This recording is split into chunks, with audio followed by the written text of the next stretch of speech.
여러분요, 강의 노트 맨 뒤에 보면 정말 민사특별법이라고 돼 있어. 맨 마지막이요. 민사특별법이라고 돼 있는데 그 부분에 보면은 주택임대차 보호법이라고 하는 것이 있어요.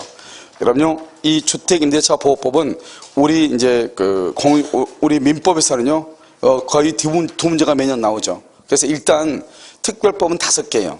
5개 중에서 일단 한 문제씩이 다 나와요. 한 문제씩이 다 나오고 어느 한 법에서 2문제가 나와요. 그런데 그게 바로 뭐냐면 주택임대차 보호법하고 부동산 실명법이에요. 그래서 부동산 실명법에서 2문제가 나오든 주택임대차 보호법에서 2문제가 나오든, 알겠죠? 그러면 주택임대차 보호법 2문제, 실명법 1문제. 실명법에서 2문제, 그러면 주택임대차 보호법에서 1문제가 나오는 거예요. 나머지는 다 문제예요. 아시겠죠? 그래서 일단 주택임대차 보호법은, 이 주택임대차 보호법은 약간 종합적인 법이에요. 그러니까 이 주택임대차 보호법을 하려면 민법의 임대차라든가 그다음에 물권법의 저당권이라든가 이런 내용들을 조금 안 상태에서 이걸 봐야 돼요. 무슨 말인지 아시겠죠? 그래서 이제 제가 다른 곳에서 강의하면서 법조문 가지고 강의를 했더니 상당히 어렵더라고요. 그래서 법조문은 왜냐면 내용 자체를 뭘 이렇게 하고 여기보다 이렇게 왔다 갔다 이렇게 해야 되기 때문에 상당히 좀 어려운 면이 있어요. 그래서 그럼요, 이 강의 노트는 법조문하고 판례를 한꺼번에 다 정리를 다 해놓은 것이에요. 알겠죠? 그 다음에 이 주택임대차 보호법하고 그 다음에 상가 건물 임대차 보호법하고 그 다음에 부동산 실명법 있죠. 여러분 이 세 가지는 우리 민법에 나오고 중개사법에 그대로 다시 나와요. 그러니까 지금 여기서 우리가 지금 배우는 것은 뭐냐면 주택임대차 보호법이 2문제가 나오면 여러분 중개사법에서 1문제가 꼭 나와. 알겠죠? 그래서 3문제가 되죠 벌써요. 3문제. 그 다음에 상가 임대차 1문제 나오면 4문제가 되죠. 그러면 또 만약에 중개사법령에서 주택과 상가가 1문제씩 나온다 하면 5문제가 되는 거잖아요. 그 다음에 일단 실명법 무조건 1문제 나와. 뭐죠? 중개사법에서. 우리 민법에서도 1문제나 2문제가 꼭 나와. 그러니까 오늘 배우는 이 짧은 시간에 배우는 것들이 4시간이나 5시간 정도 걸릴 것 같아요.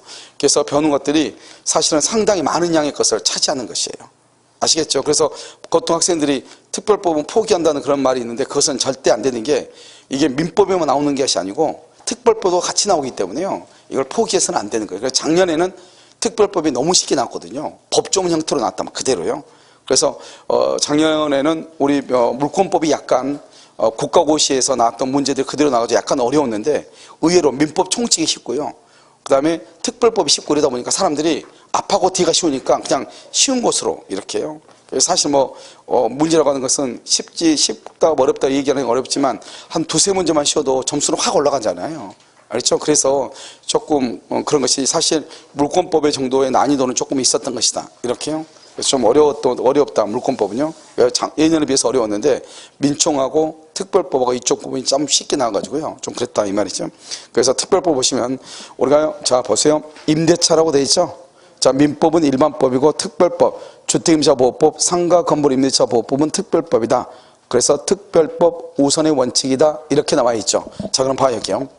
우리가 딱 보면요 이렇게 되어 있어요. 그럼요 우리가 이제 민법에도 존속기간에 관한 규정이 있어요. 존속기간 민법이요. 그럼 민법은 채장 존속기간 규정이 없어요. 여기요 채단 규정도 없어요. 아무것도 없어요 민법은요. 그런데 우리가 주택임대차죠. 이 주택임대차하고 상가 건물 임대차를 보면 주택은 최단 2년, 상가는 최단 1년 이런 규정이 있거든요. 그럼 어떻게 하냐? 먼저 우리가 주거에 관한 임대차는 먼저 주택임대차 보호법이 먼저 적용이 되는 거예요. 그래서 먼저 주택임대차는 최소한 2년을 먼저 보장해. 최단. 그러니까 최장은요. 주택임대차 보호법에는 그 말이 없어. 최장은 몇 년이다. 민법에도 그럼 민법으로 가야 돼. 근데 민법은 옛날에는 20년이라고 돼 있었거든요. 근데 20년이 삭제가 됐어. 위헌 판결을 받아서 삭제. 그러니까 이제는 최장은 없죠. 그러니까 주택은 최단 2년에서 최장 얼마예요? 최장 30년 이렇게 할 수 있는 거죠. 상가는요 최단 몇 년에서 1년에서 최단. 그러니까 이거죠. 몇 년이 할 수 있다? 몇 년을 쉴 수 있죠. 자기 멋대로. 이해됐죠? 그 다음에 주택이나 상가는 비용 상환 청구라고 하는 것을 할 수 있다는 말이 없어. 비용에 관한 거. 그럼 주택 상가가 없죠. 없으면 어디로 가냐? 민법으로 가는 거예요. 우리 민법의 임대차에 가면 비용 상환 청구권이라고 하는 것이 있잖아요. 필요비하고 유익비. 그럼 또 민법으로 건서 또 가는 거예요. 아시겠죠? 그러니까요, 우리가 이걸 뭐냐면 특별법이라고 하는 것인데요. 특별법 우선 원칙에 의해서 민법을 먼저 적용하는 게 아니야. 주거용은 상가도 상가임대차가 먼저 적용되고 주택도 주택임대차보호법이 먼저 적용이 돼. 먼저 적용이 되고 그 다음에 뭐를 한다? 그 다음에 이게 없으면 어디로 간다? 민법으로 가는 거예요. 그것을 뭐라 한다? 민법은 일반법, 주택과 상가는 특별법. 그래서 우리는 특별법 우선의 원칙이다 이렇게 얘기하는 거예요. 아시겠죠? 자, 적용 범위를 보세요. 적용 범위는 자 1번 주거용 건물인지 여부는 어떻게 하냐? 줄거 실지 용도. 거기로 줄거 실지 용도. 다른 데 줄거면 큰일 나. 알겠죠? 실지 용도. 그럼 봐봐. 그럼 지금 우리 학원 뭐예요? 상가예요? 주거예요? 상가죠. 오케이. 이걸 공부상은 상가라. 공부상. 건축물 대장의 상가예요. 그런데 이걸 봐. 이것을 만약에 칸막이를 해가지고 원룸으로 해서 뭐죠? 방을 빌려줬어. 원룸으로. 고시원이라고 들어봤죠? 그럼 고시원으로 한가 동시에 이것은 뭐가 돼요? 주거가 돼요. 주거가. 그러니까 이것은 공부상으로는 상가지만 이것을요 칸막이를 해가지고 원룸으로 빌려주면은 주거가 되는 거예요. 그것을 뭐라 한다? 실지 용도 이렇게. 그다음 2번요. 우리가 주거용 건물을 언제나 기준하냐? 계약 체결 당시 줄거. 2번에 계약 체결 당시. 다른 데 긋지 말라고 몇 번 얘기했어요. 계약장 여기 봐봐. 자, 이건 뭐를 얘기하냐면요. 지금 내가 현재 학원을 하기 위해서 강의실 빌렸잖아요. 그럼 나는 상가로 빌렸죠. 그런데 만약에요, 옆에서요, 갑자기 중국 사람들이 많이 와가지고 원룸이 없다는 거예요. 그랬더니 원룸이 하나에 뭐 100만원씩이라는 거예요. 그러면요, 이거 칸막 해가지고 빨리 하는 게 낫겠죠. 그래가지고 빨리 칸막이 해가지고요, 이걸 뭐랬냐, 원룸을 했다 이 말이죠. 그래도 주택임대차보호법이 적용된다, 안 된다? 안 된다. 여전히 상가예요. 하려면 어떻게 해야 돼요? 상가 건물에 대한 임대차 계약을 뭐라고 해지하고 주택임대차보호법으로 주택으로 다시 주거용으로 다시 계약을 해가지고 칸막이를 해야 되겠죠. 무슨 말인지 알겠죠? 그것을 얘기해. 자, 3번. 재밌는 말이죠. 거기다 별 하나 해야 되겠죠? 미등기 무허가 건물도 적용이 돼. 미등기 무허가 건물. 이런 봐봐. 우리는 뭐다? 아까 얘기했죠. 실지 용도. 실지 용도가 뭐로 사용하고 있냐 이 말이지. 실지 용도가. 봤더니 실지 용도가 주거용으로 쓰고 있으면 주택임대차. 알겠죠? 그러니까 우리가 보면 우리 뭐 다른 데 이렇게 가서 보면은 방이요. 예전에는 지금은 그런 경우 거의 없는데 예전에는 주차장이 없으면은 뭐죠? 그 건물에 건축 승인이 안 나니까 주차장이 한 대가 꼭 있어야 되거든요. 조그만 거. 그러면 자기는 건물을 크게 하고 싶은데 밖에다가 주차장을 내면은 건물이 너무 적어지죠. 건물을 크게 하고 옥내 주차장을 이렇게 만들거든요. 건물 안에다가 1층에다가. 알겠죠? 그러면 이것은 주차장으로 있어야 되는데 이 사람들이 주차장을 딱 해놓고 한 6개월 정도 딱 지나면 앞에요 뭐 셔터 딱 내리고 그 앞에 안에다가 뭘 한다? 하면 다시 벽돌 쳐가지고 뒤에서 원룸으로 만들어서 방 빌려준단 말이죠. 근데 거기는 어디요? 주차장이죠. 주차장인데 실제 어떻게 돼 있어? 뭐로 쓰고 있어? 주거용으로 쓰고 있죠. 그럼 거기도 주택임대차보호법에 적용을 받을 수 있다 이런 말이에요. 알겠죠? 그것이 무슨 건물이냐? 따지지 않는 거예요. 실제로 그 건물을 주거의 목적으로 사용하고 있으면 주택임대차보호법이 적용이 된다 이런 말이에요. 이런 옥탑방 있죠. 옥탑방 같은 경우는 불법 건축물 많죠. 옛날에 한번 성남시에서는 한 10여 년 됐나요? 성남시에서 불법 중축한 옥탑방 있죠. 여기서 자진 신고하면은 방 한 칸에 300. 방 한 칸, 방을 2칸 낸 사람이 한 칸 낸 사람이 있잖아요. 한 칸 내는데 300씩 가지고 현금으로 가져오면은 그것을 승인해 주겠다. 이렇게 해가지고 사람들이 다 돈 싸지면서 갔죠. 현금으로. 알겠죠? 그래서 바로 그냥 다 그것을 승인해 줬어. 양성화를 시켜줬단 말이죠. 그러니까 그 전에는 그 양성화가 아니었다 이 말이죠. 그래도 거기에 옥탑방에 내가 들어가 있죠. 그러면 불법 건축이죠. 그 내가 실제 주거용 사용하고 있죠. 나는 주택임대차보호법에 적용을 받을 수 있다. 받을 수 있다. 이것을 얘기하는 거예요. 자, 4번은요. 주거용 건물의 임대차는 뭐를 포함한다? 대지를 포함해. 대지를 포함한다. 이게 이제 우린 여기 봐. 여기서 보면 뭐를 보냐면요. 여러분 우리가 이제 이게 토지죠. 우리나라는 토지하고 희한하게요. 건물을 별개의 부동산으로 봐. 토지와 건물을 별개로 봐. 다른 나라는 건물을 사면은 토지도 사는 것으로 봐요. 그러니까 우리가요, 박찬호가 미국에다가 건물 샀다 가더라 이렇게 얘기하지. 땅 샀다 가더라 이런 말 들어봤어요?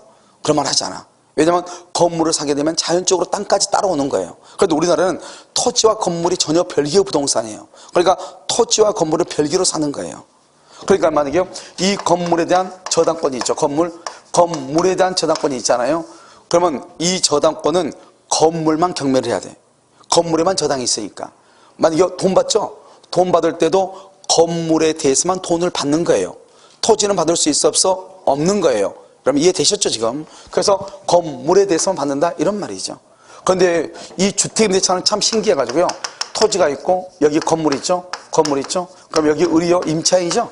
이 임차인인데요. 이 건물이 어느 이유로 토지와 건물이 경매가 되겠죠? 그러면 토지에 대한 경매대금과 건물에 대한 경매대금 전부에서 돈을 받아가는 거예요. 보증금을. 토지와 건물의 경매대금 전부에서. 무슨지 알겠죠? 여기에서 돈을 받아가. 이게 특징이에요. 자, 그래서 여기서부터 이제 어떤 문제가 발생하냐? 이렇게 다. 이 토지하고 건물이 있는데요. 토지하고 건물이 이렇게요. 값이 이렇게 동일했죠? 토지의 소재는 값이고 건물의 소재는 A예요. 그 다음에 여기요. 이렇게 토지하고 건물이 이렇게 동일하다 이 말이죠. 자, 봐. 토지와 건물이 동일한데요. 이 을이죠. 이 토지와 건물이 같이 경매가 됐어. 경매가 같이 됐어. 그런데 건물의 경매가 취하가 됐어. 취하다고 대지만 경매됐다 이 말이에요. 대지만. 그러면 대지의 경매대금에서는 돈을 받을 수, 우선 변제를 받을 수 있다 없다? 배당받을 수 있다. 아까 내가 뭘 포함한다? 대지를 포함한다. 대지. 알았죠? 삼겹살. 대지를 포함한다. 이 말이죠. 자, 그 다음에 여기 봐봐. 여기 을이죠. 처음부터 토지와 건물의 소재가 처음부터 같아야 틀려요. 그러면 이때는 대지에 대해서는 안 돼요. 알겠죠? 자, 두 번째. 여기는요. 토지와 건물이 똑같죠. 값 똑같죠. 그럼 내가 지금 을이었단 말이에요. 을로 된 상태에서 토지의 소유자가 바뀐 거예요.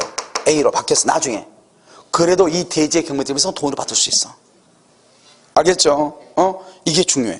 자, 그 다음에 여기서 보면 여러분요, 지금 내가 지금 얘기하는 이 주택임대차 보호법은 여러분들이 이 주택임대차 보호법 보면 시간이 몇 시간이 됐는지 간에 이걸 모르면 일단 부동산을 할 수가 없어.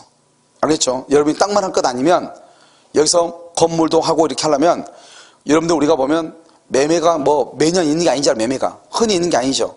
가장 많이 하는 게 뭐죠? 전월세를 제일 많이 하는 거죠. 알겠죠? 그런데 이 다른 것은 의뢰인이 더 잘 알아. 그럼 땅 사러 온 사람 보세요. 내가 아무리 땅 얘기해봐. 필요 없어요. 그 사람이 더 잘 알아요.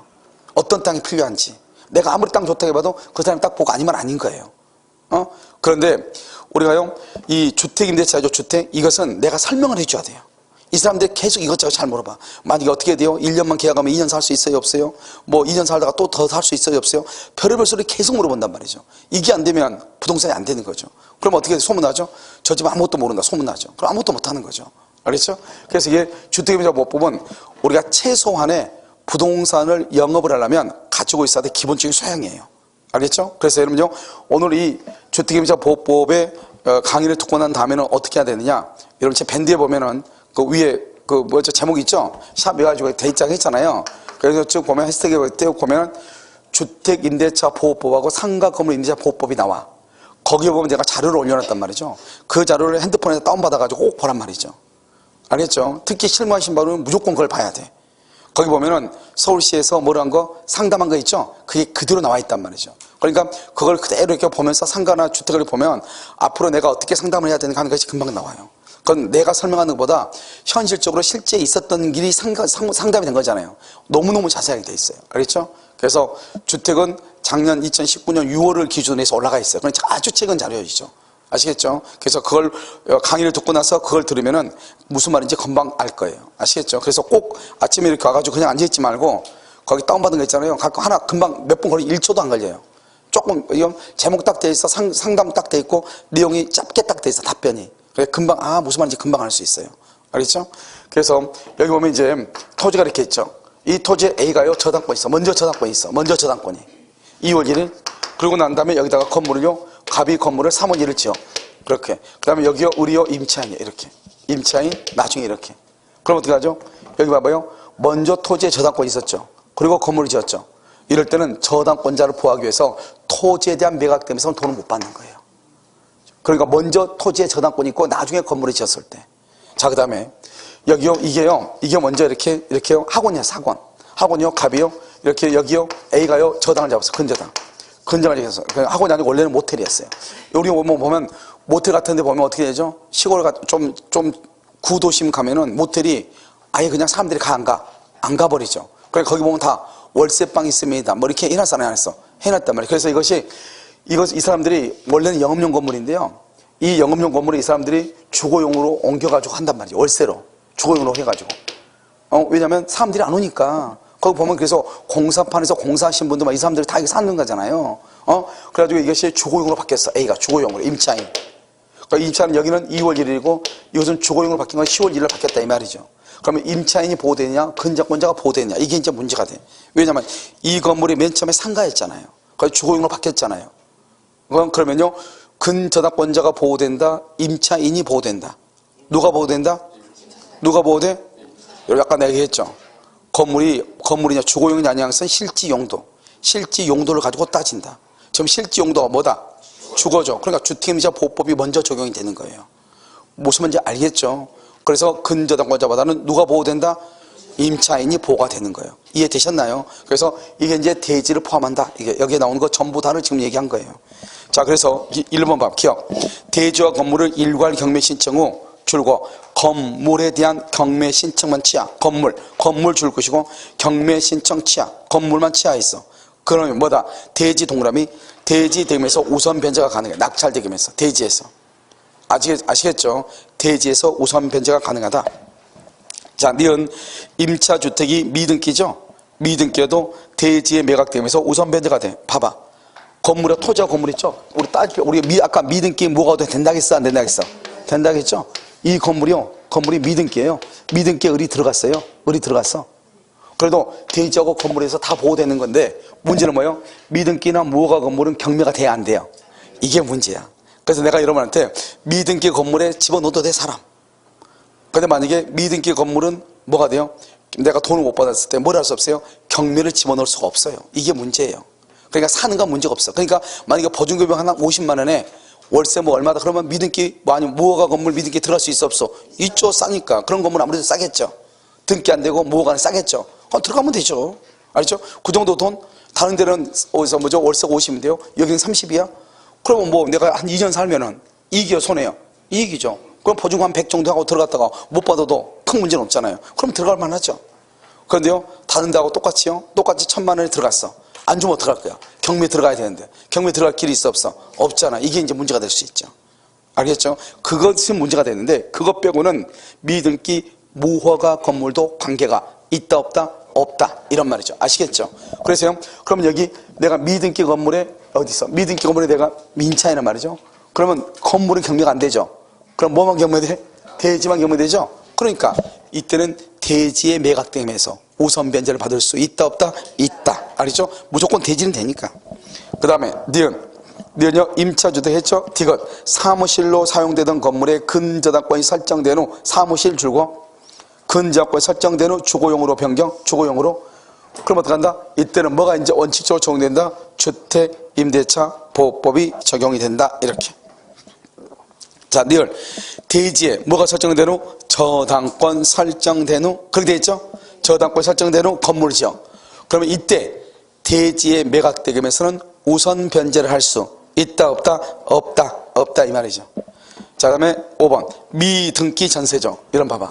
우리는 어떻게 할 수 있냐면 여러분요 우리 이제 그 법무부에서 보면 법무부에서 생활법령정보센터라고 하는 게 있어. 법제처. 여러분 내 밴드 보면 다 나와 있어. 그리고 내 밴드에 들어가면 부동산 사이트라고 돼 있죠. 생활법령정보센터라고 있단 말이죠. 거기서 주택에 관한 거, 주택임대차 그걸 클릭하면 거기 나와.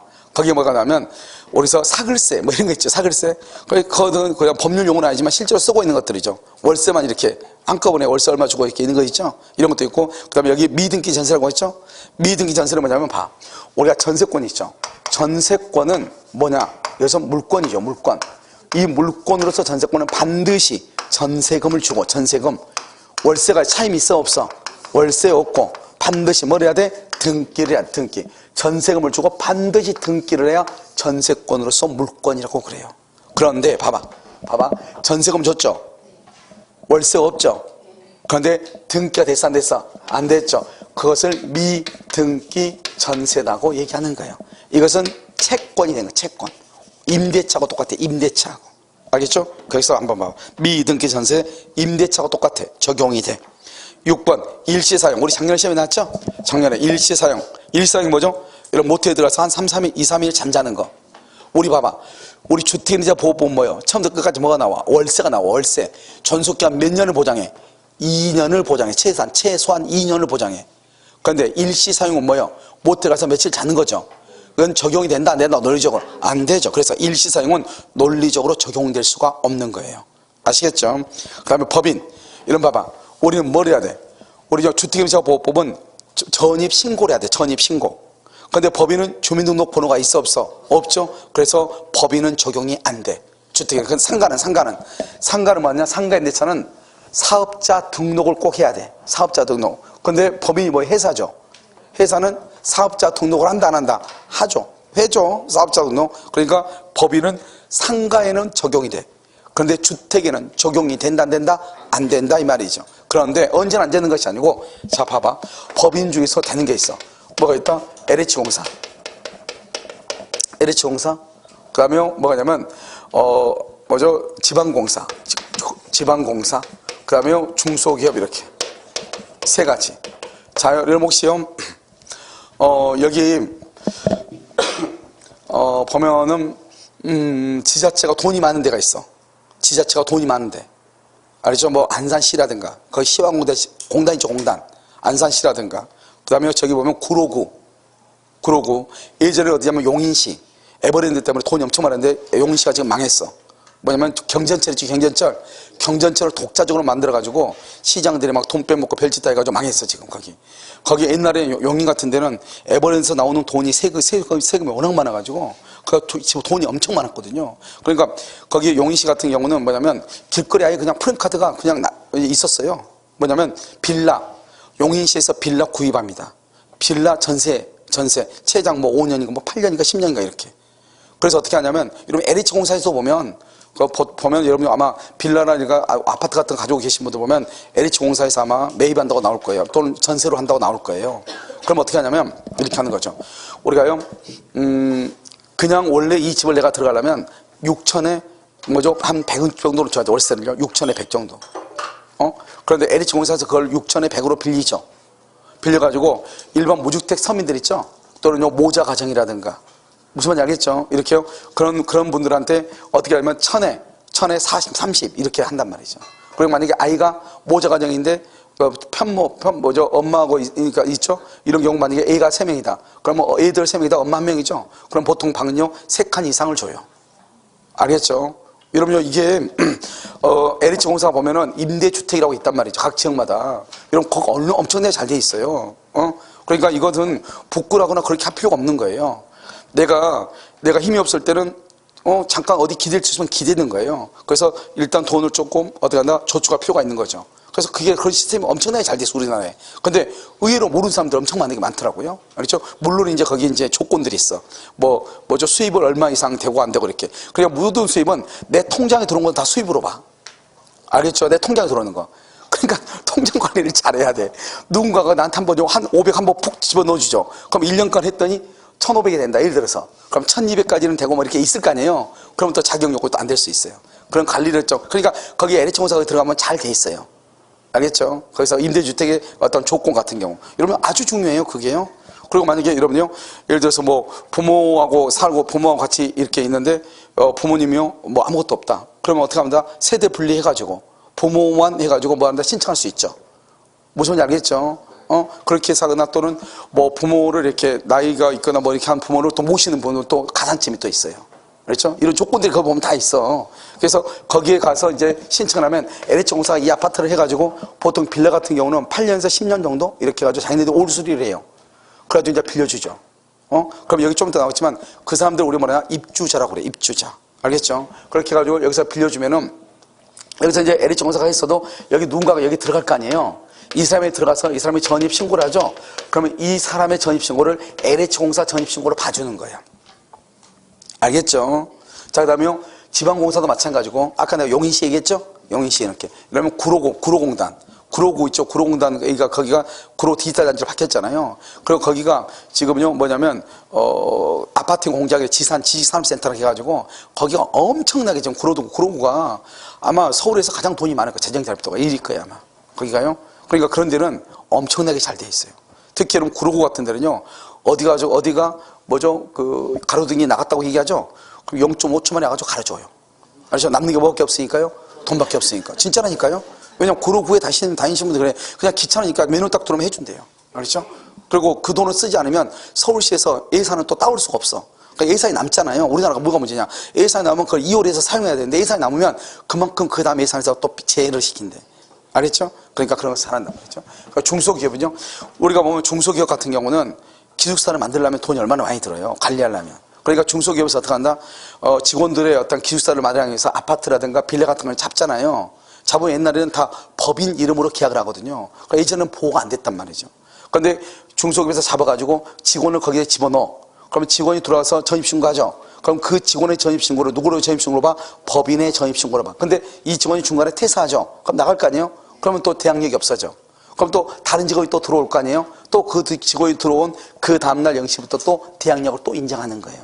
아시겠죠? 그것을 중소기업 딱 세 가지. 뭐라고? LH공사, 지방공사, 중소기업만. 그 외에는 된다, 안 된다? 안 된다. 이런 말이죠. 아시겠죠? 자, 그 밑에 이제 대항력을 보세요. 자, 지금부터 우리가 대항력이라는 것을 이제 알아야 되는데요. 자, 여기 한번 보시면요. 여기서 이제 여러분 중요한 게 뭐냐면 이런 것들이에요. 우리가 이제 대항요건이라고 하는 것이 있어요.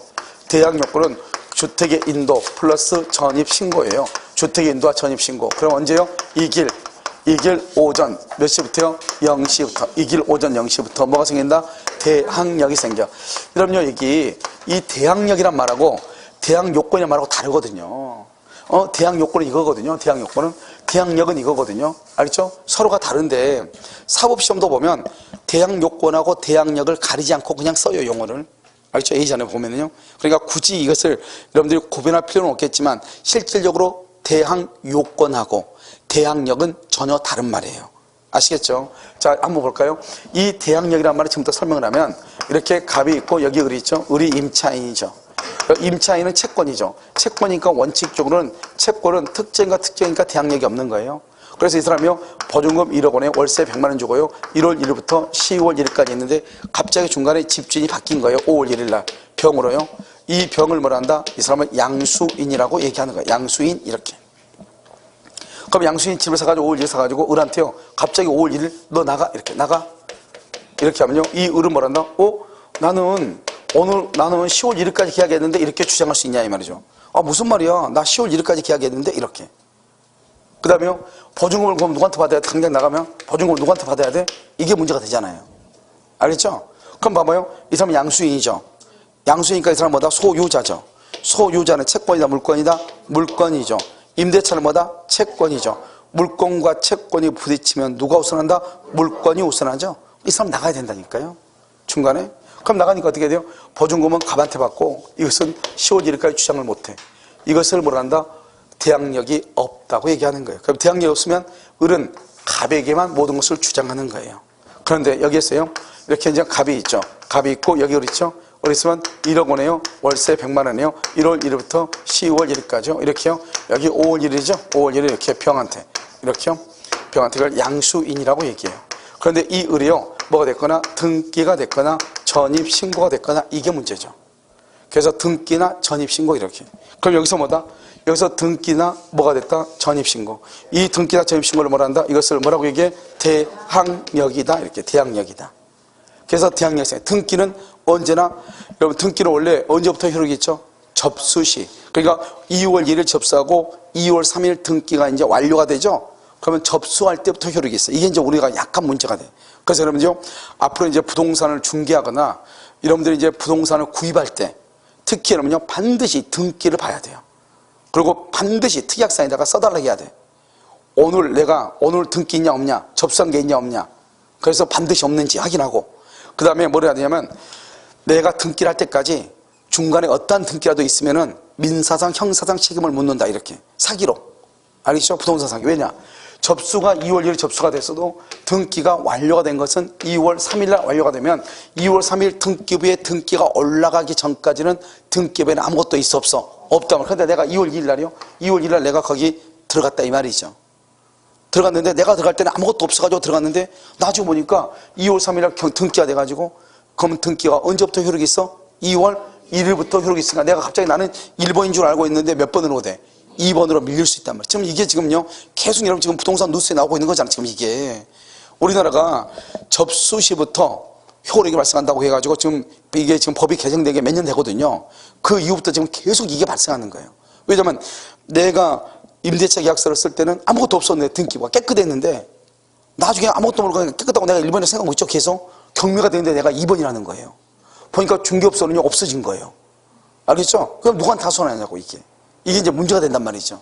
아시겠죠? 그러니까 항상 부동산을 할 때는 어떻게 해야 돼요? 내가 들어가고 전입신고가 난 다음에 항상 한 일주일 안에 다시 부동산 등기부를 꼭 한번 확인을 해야 돼. 중간에 뭐가 있었는지 없었는지. 이게 문제야 우리나라 지금. 그러니까 등기가 접수와 등기가 동시에 이루어진다면 큰 문제가 돼 안 돼? 안 되는데 접수하고 나서 하루 2, 3일 있다가 등기가 완료된단 말이죠. 옛날에는 이렇게 접수시가 아니고 등기 격료시라고 했을 때는 뭐 일주일로 10일로 갔어요. 그런데 요즘은 이제 하도 이런 사건이 많이 발생하고 이러니까 대대로 그냥 빨리 등기해 주죠. 어떨 때는 그 다음날 바로 되는 경우도 있고. 알겠죠? 요즘은 2, 3일 안에 그냥 바로 돼요. 알겠죠? 그런데 아무튼 그렇다 하더라도 접수가 나보다 더 빠를 수 있어 없어? 있잖아. 이게 항상 문제야. 그러니까 항상 등기부를 항상 볼 때는 그냥 등기만 보면 안 돼. 접수한 등기가 있는지 이거 말고. 왜냐면 다른 데서 또 압류나 가압류 등기가 접수돼 있을 수도 있잖아요. 알겠죠? 그래 어떻게 될지 모르는 거예요. 그러니까 무슨 일이 있어가지고 등기가 격려되면은 항상 내가 만약에 전입신고가 끝났거나 또 내가요 뭘 어떤 이유로 인해서 전세를 들어갔거나 했죠. 그러면 꼭 일주일 정도 지나고 난 다음에 그 등기부를 다시 한번 꼭 봐야 돼. 중개업자한테 다시 등기부 떼가지고 사진 찍어서 보내달라고 하든지 확인을 꼭 해야 돼.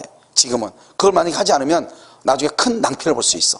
아시겠죠? 이게 뭐냐면 예전에는 등기가 격려한 때부터 등기가 완료할 때부터 등기의 효력을 인정했는데 지금은 등기가 완료가 돼도 언제부터다? 접수 시부터 효력을 인정하기 때문에 시간적인 갭이 있을 수 있어 없어? 있단 말이에요. 이 갭 때문에 문제가 생기는 거란 말이죠. 아시겠죠? 그것을 잘 봐야 돼.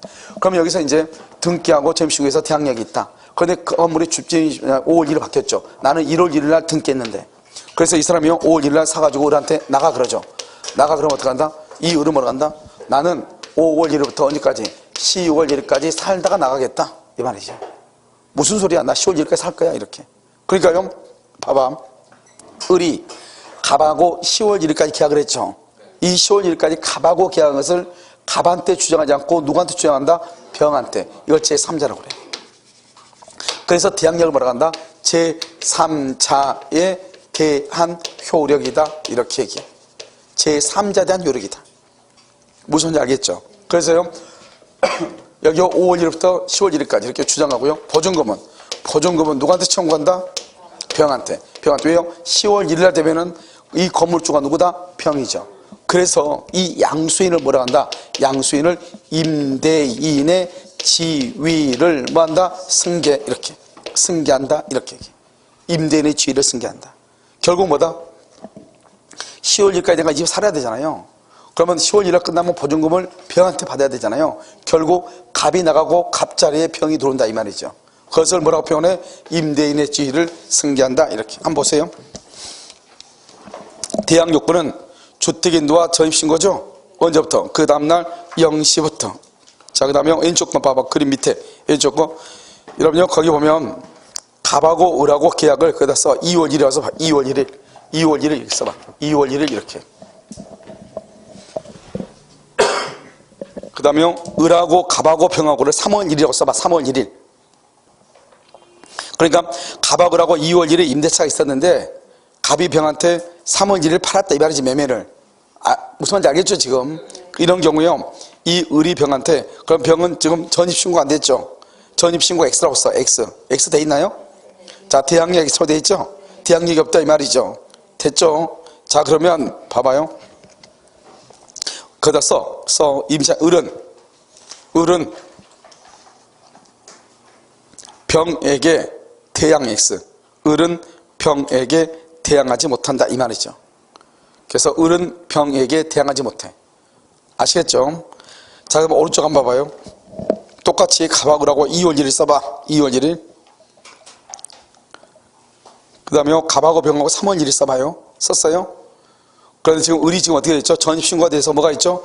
대항력이 있죠? 대항력 있죠? 중간에 건물주가 갑에서 병으로 바뀌었죠? 그럼 어떻게 돼요? 을은 원칙적으로 병에게 보증금 반환을 청구한다.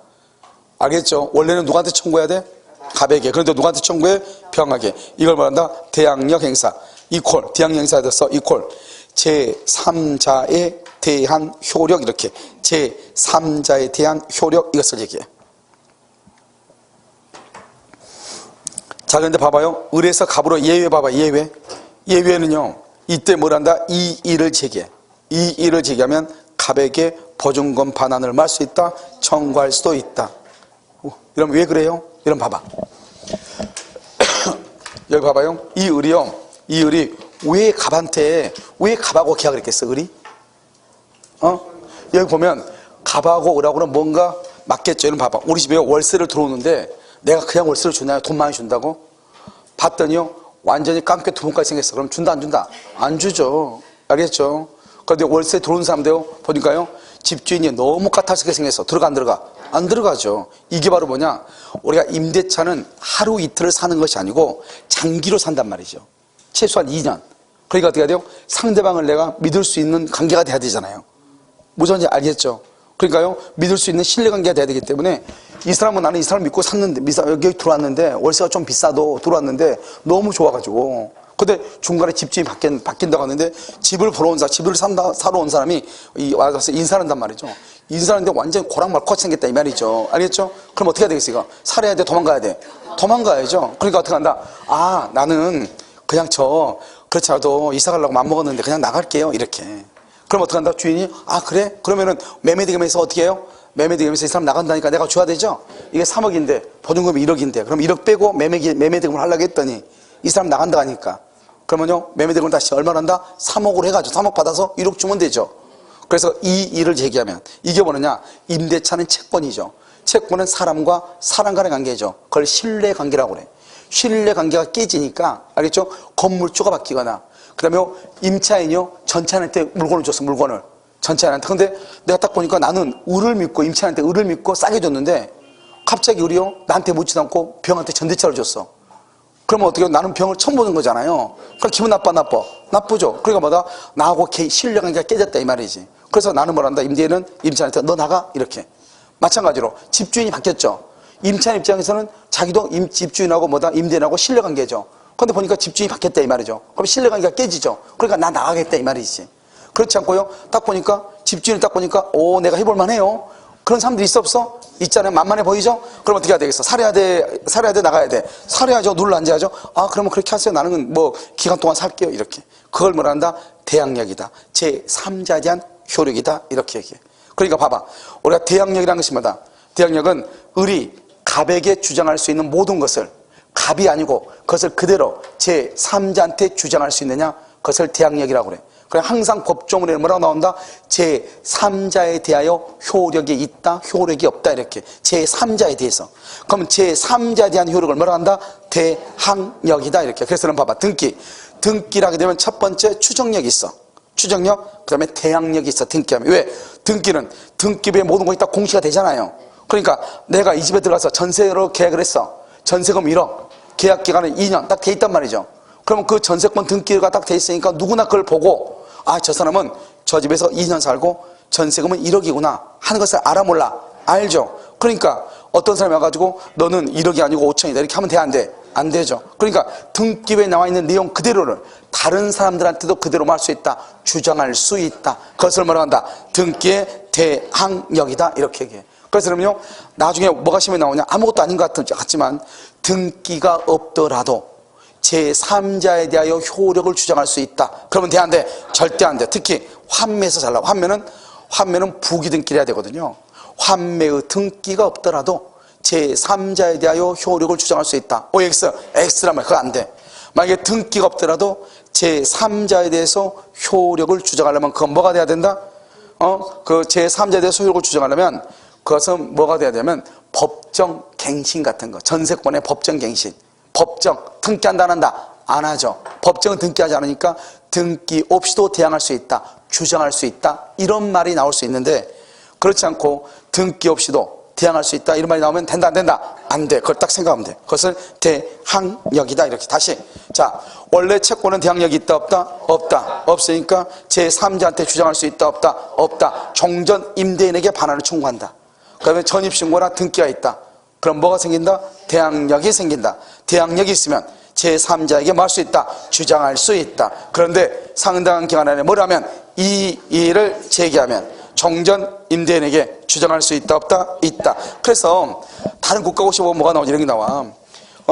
임차인이 전입신고를 하여 대항력을 갖춘 경우 언제나 양수인에 대해서만 보증금 반환을 청구할 수 있다. OX, X란 말이죠. 양수인한테 하는 게 원칙이고 이의를 제기하면은 종전 임대인에게 보증금 반환을 할 수 있다. 청구할 수 있다. 이렇게 아시겠죠? 자, 그 다음에 이제 여기 한번 봐봐요. 이렇게 대항력과 있으려면 여기서 뭐를 해야 돼요? 여기 보면 전입신고를 해야지. 전입신고. 전입신고가 뭐죠? 주민등록 신고죠? 전입신고. 그렇죠. 전입신고 봐봐. 주민등록 1번 전대차라고 되어 있죠. 자, 이것은 이제 뭐냐면요. 여러분요. 시험에 아주 자주 나오죠. 여기 보면 이렇게. 자, 지금부터 설명을 해요. 갑이 있고 여기 을이 있죠? 여기 1월 1일부터 12월 1일까지 보증금 1억 원에요. 월세 100만 원 살고 있어요. 그걸 임차인이라고 얘기하는 거죠. 그런데 임차인이요. 중간에 5월 1일 나간다고 그러니까 집주인이 뭐라고 얘기하냐? 나 모르니까 너 알아서 해. 이렇게. 나 몰라. 너 알아서 해. 이렇게. 그건 뭐죠? 집주인이 지금 미국에 있다 이 말이죠. 그러니까 내가 지금 미국에 있는데 어떡하겠어? 당신이 알아서 하시오. 그러니까 이 임차인이 자기가요 다시 5월 1일 날 병을 말한다 전차인이라고 하는 거예요. 전차인. 그러면 이 사람한테 1억 줬죠. 그러면 이 사람한테 얼마 준다? 얼마 줘? 1억에 월세 100만 원 이렇게 들어오죠. 전대차니까. 알겠죠? 그래가지고 이 사람이 여기에 이렇게 들어와 산다 이 말이죠. 그래서 5월 1일 날 계약하고 여기 5월 3일 날 전입 신고를 하죠. 그럼 이 사람 어때요? 5월 2일 날 전출 신고를 해야 되겠죠. 전출해야지. 그럼 나가야지 들어올 거 아니에요. 자, 여기서 문제. 이 사람은 1월 1일 날 전입 신고했죠. 그럼 뭐가 있어? 대항력이 있죠. 전출 언제 했어? 5월 2일 전출했죠. 그럼 대항력이 있어 없어? 대항력이 없죠. 자, 그 다음에 이 병이 이제 여기 들어와가지고 전입신고를 하죠.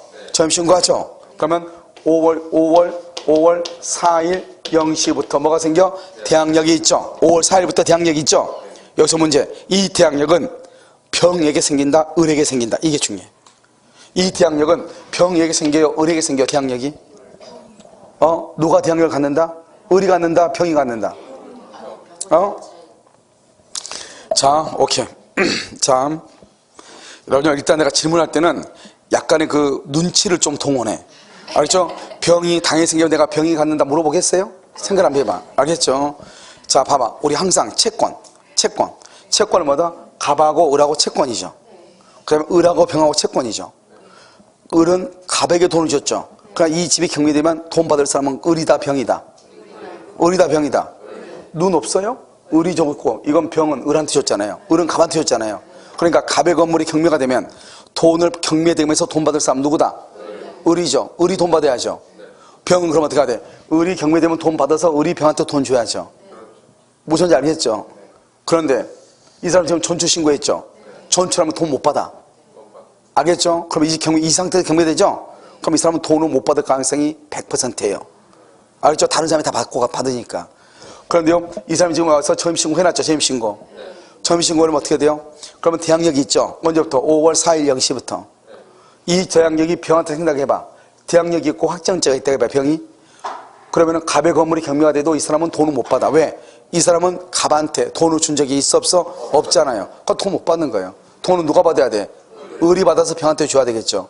그래서 어떻게 한다? 병의 전입신고를 을의 전입신고로 봐주는 거예요. 알겠죠? 그래서요, 이 병을 말한다. 병을 직접 점유자라고 하고, 지금 여기 와가지고 지금 잠을 자고 있죠? 이 사람을 한다. 임차인을 간접 점유자다. 이렇게. 간접 점유자. 이렇게. 간접 점유자. 이렇게. 직접 점유자. 간접 점유자. 이렇게. 그러니까 전차인의 전입신고를 누구의 전입신고로 봐준다? 임차인의 전입신고로 봐준다. 이 말이죠. 알겠죠? 임차인을 무슨 점유라고 한다? 간접 점유다. 이렇게. 그걸 봐봐. 전대차에서 전차인이 주택을 인도받고 전입신고해야 돼. 여러분, 이렇게 하면 안 돼. 이렇게 하면 안 돼. 봐봐. 이 사람이 여기에 주택을 인도받았어. 이 사람이 인도받았는데 이 사람이 불안해. 전출 신고하면 뭐가 안 된대. 알겠죠? 그러니까 전집은 자기가 해놓고 전차인한테 너 가서 살아. 인도받았죠. 전차인이. 전입신고를 누가 포대해 있어? 을로 돼 있죠. 임차인한테 돼 있죠. 그러면 된다, 안 된다? 절대로 안 돼. 전차인이 주택을 인도받고 전차인이 전입신고를 하면은 그 전입신고의 내용을 임차인의 것으로 하겠다 이 말이지. 그러니까 전차인은 들어가서 살아. 인도. 그 다음에 전입신고는 임차인으로 돼 있어. 그럼 절대로 안 되는 것이에요. 내가 지금 여기 뭐라고 나왔어? 전차인이 뭐하고 인도받고 전차인이 뭐가 돼야 돼? 전입신고가 되어 있으면. 알겠죠? 그 말이 중요해. 했어요? 임차인이 줄고 간접점자가 대항력 취득. 임차인이 그 옆에 얼마나 찾게 써놨죠? 전차인이 인도받고 임차인이 전입신고. 그럼 대항력이 있다 없다? 없다. 그 옆에 거 안 된다 이 말이죠. 아시겠죠? 자, 그다음에 2번. 임차인 본인이나 배우자나 자녀 등 가족의 주민등록을 포함해. 그럼 가족이 뭐야? 가족은 봐봐. 직계 종비속 사촌인의 직계 종비속 가족이라고 그래. 알겠죠? 사촌인가 그렇게 돼. 가족의 범위가. 그럼 봐봐요. 형제자매 있죠? 형제자매도 사촌이죠? 그러니까요. 형제자매 같은 경우 형제 있죠? 형제는 이촌이죠? 이촌이니까 다 가족에 들어가죠. 그러니까 만약에 누나하고 동생이 있다. 그럼 누나가요. 자기 이름으로 뭐죠? 계약을 해. 임대차 계약을 해. 그리고 같이 살다가 누나가 결혼을 해. 그럼 누나가 결혼하니까 전출하겠죠. 그리고 전출하겠죠. 그래서 지금 여전히 뭐가 돼 있어? 동생의 전입신고가 돼 있죠. 그럼 동생의 전입신고를 가지고 대항력을 인정하는 거예요. 무슨 말인지 알겠죠? 그러니까 우리가 가족의 주민등록을 포함한다. 이런 말이죠. 아시겠죠? 자, 그 다음에 다가구. 그럼 다가구가 뭐예요? 다가구는 공동주택이에요? 단독이에요? 다가구는 봐봐. 다가구는 소유자는 갑인데 뭐 3층 이렇게 해가지고 방을 이렇게 나눠가지고. 알겠죠? 여기 월세 주고 전세 주고 천세 주고 월세 주고 뭐 여기 어쩌고요 어떻게 하고. 여기 다가구잖아요. 이런 경우는 지법만 동일하면 돼. 지법만 동일하면 돼. 알겠죠? 여기 봐. 여기 내가요 101호에요 2월 1일 전입신고를 했어. 101호에. 그런데 나중에요 3층에 집이 비니까 3층으로 다시 이사 갔어. 10월 1일 날. 그래서 301호로 다시 위로 이사 갔단 말이죠. 그래서 301호에 10월 1일 날 301호에 다시 전입신고를 했어. 대항력은 언제부터 생긴다? 대항력 언제 생겨? 10월. 그러면 안 된다 이 말이죠. 2월 2일 0시. 2월 2일 0시부터. 왜냐? 우리가 단독은 지번만 똑같으면 돼. 동호수는 필요 없어. 호수 필요 없어. 지번만 동일하면 돼. 이 사람이 2월 1일 101호에 이사 갔죠. 그리고 10월 1일 날 301호로 뭐 이삿짐을 옮겼죠. 호수가 바뀌었잖아. 호수가 필요 없어. 뭐만 동일하면 돼? 지번만 동일하면 돼. 지번만. 그럼 봐봐. 이 땅이요. 이 땅이 100번지야. 100번지면 이 건물은 몇 번지죠? 100번지요? 101번지예요? 여러분요. 국내 채권 고갑성 지적법 강의 안 들었어요? 알겠죠? 땅이 지금 어디, 건물이 지금 어디에 붙어 있어 지금? 그냥 우리말로 그래. 지번이 무슨 말이에요? 지번이 뭐예요? 땅 번지수가 지번 아니에요. 땅 번지수가. 무슨 말인지 몰라요?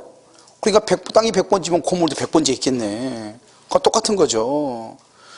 지번은 100번지인데 그 위에 있는 건물은 100-1번지예요? 오 마이 갓. 알겠죠? 그래서 큰일 난다 이 말이죠. 다세대. 여러분 다세대를 말한다. 공동이죠. 공동은 뭐다? 동, 호수, 지번. 여기 봐봐. 이게 이제 아파트야. 아파트는 내가요 101호에 101 아파트야. 101호에 2월 1일 날 전입신고를 했어. 그러다가 10월 1일 날 301호로 이사를 갔어. 대항력은 언제부터 생겨?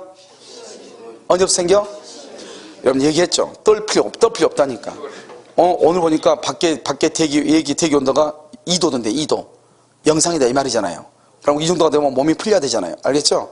자, 그럼 봐. 좀 있으면요. 온도가 몇 도가 지나면 코로나 바이러스가 죽는데요. 밖에 나오면은. 알겠죠? 또 날씨가 좀 따뜻해지면 없어진대요. 알겠죠? 다행이에요. 그냥 마셔버리면 되죠. 그거야. 자요. 그러다 치고. 자, 여기 보면 지금 보면 동, 호수, 지번이 동일해야 된다니까. 동, 호수, 지번. 아시겠죠? 그럼 동, 호수, 지번이니까 어떻게 돼? 여기 101호하고 301호는 같아 틀려요? 틀리죠? 그러니까 다시 301호로 전입신고를 하죠? 그러면 10월 2일 0시부터 대항력이 있는 거예요. 우리는 다 가구는 지번만 동일하면 되는데 다 세대는 동, 호수, 지번이 동일해야 돼. 그 다음에 여러분요 5번 점유계정이죠. 재밌는 말이에요. 자 여기 봐. 우리가요 뭐죠? 봐봐. 여러분요 먼저 수리서를 작성을 하죠. 전입신고서 작성하죠. 작성하고 뭐 한다? 접수하죠. 접수하고 그다음에 한다? 검토하죠. 검토하고 뭐 한다? 수리하죠.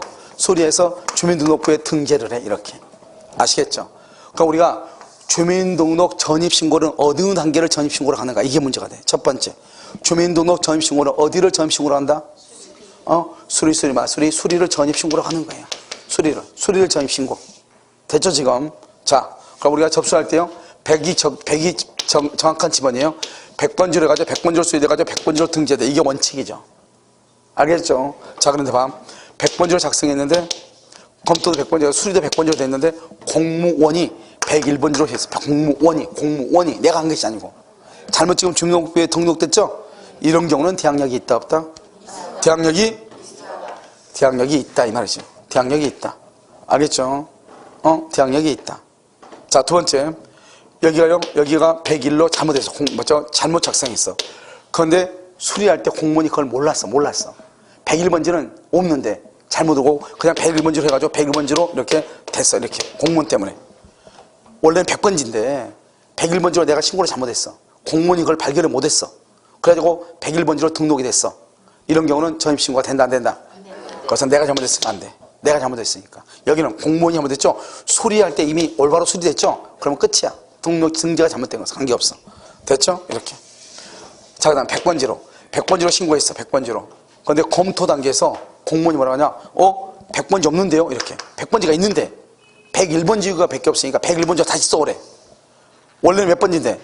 100번지인데 101번지로 다시 써오래 공무원이. 그래 다시 썼어. 다시 써가지고 100번지로 해가지고 100번지로 해가지고 100번지로 해가지고 100번지가 수리돼서 100번지로 됐어. 101로 됐어. 101로. 100번지가 아니래. 101이래. 그러니까 101로 다시 됐어. 다시.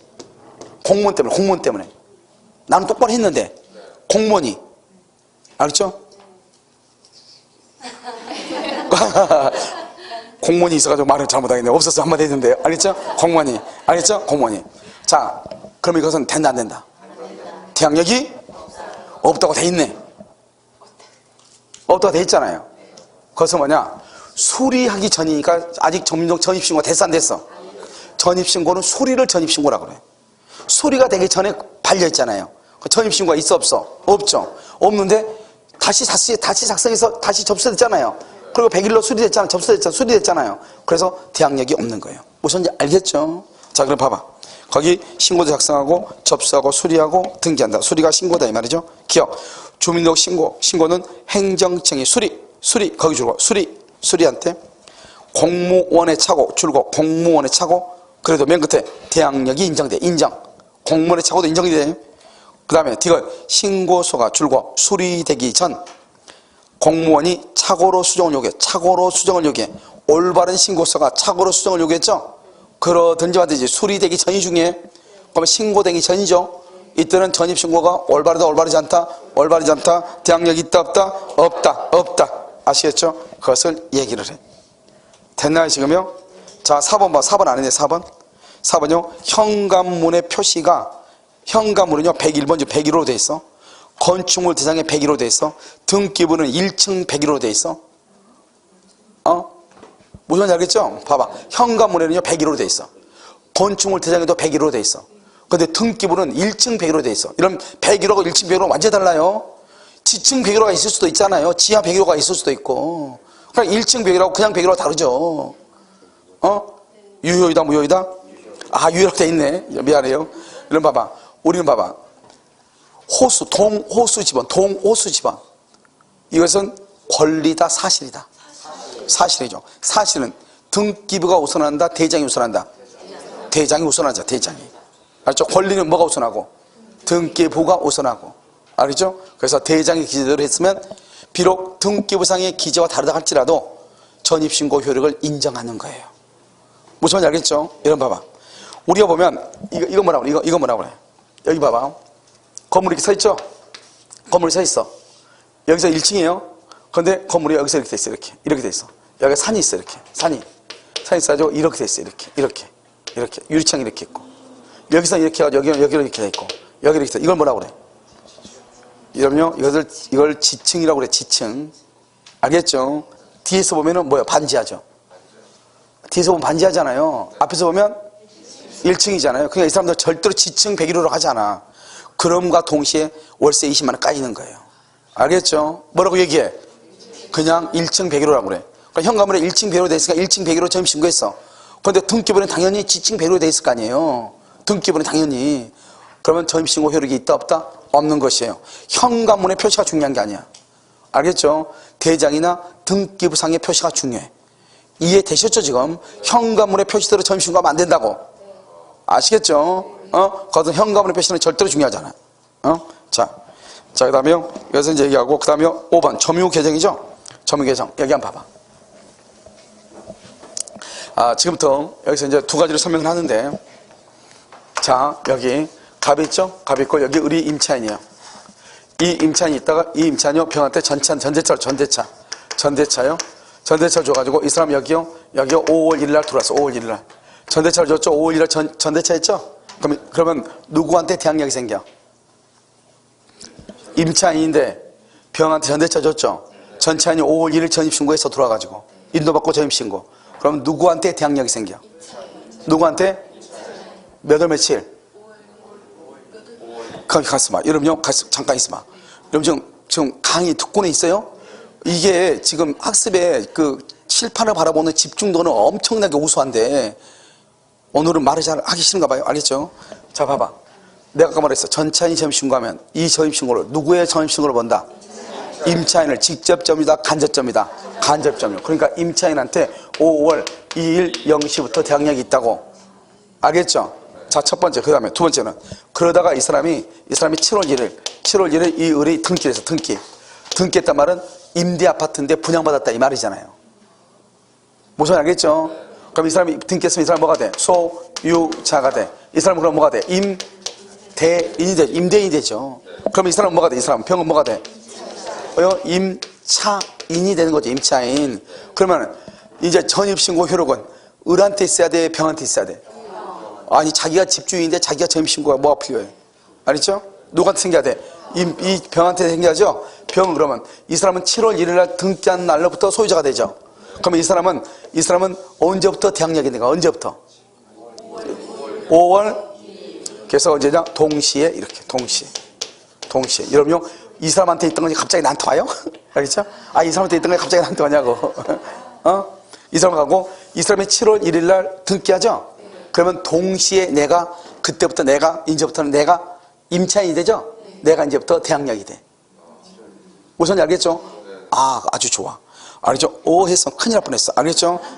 자, 5월 이렇게. 동시에. 문제는 이 사람은 돈이 없으니까 그날, 당일 여기 정한테 근장을 잡아. 근장을 잡았어. 근지당. 알겠죠? 그러면서 여기서 이제 이 두 사람 사이에 누가 더 순서가 우선이냐. 이게 이제 문제가 됐어. 근지당권자하고 임차인하고 누가 더 빠르냐. 대항력이 더 빠르냐. 누가 빨라? 왜? 여러분요, 우리가 옹알이할 라인은 아니잖아요. 알겠죠? 옹알이할 라인이 지났죠? 누가 더 빨라? 자, 그러면 이 갑하고 을하고 정하고 중에서 누가 더 빨라? 그게 결정이 되면 되죠. 그게 결정이 되면 이 사람하고 이 사람이 결정이 되면 이것과 이것은 동시니까. 이건 같은 손이고 을이 빨라, 정이 빨라? 왜 빨라, 을이? 을은 갑구고, 갑구고, 이 정은 울군데 어떻게 이 사람이 더 빨라? 그걸 어떻게 알아? 아니, 갑과 을과 서로 구가 다른데 어떻게 누가 빠르냐고 어떻게 하냐고 그것을. 오케이. 알겠죠? 아주 중요해. 구가 다르면 별구적을 별구라고 그래. 별구는 접수번호로 하는 거예요. 접수번호. 알겠죠? 접수번호. 무슨 말인지 알겠죠? 구가 다르잖아요. 같은 구에는 뭘 갖고 해? 순위번호. 같은 구는 순위번호. 구가 다르죠? 무슨 번호? 접수번호.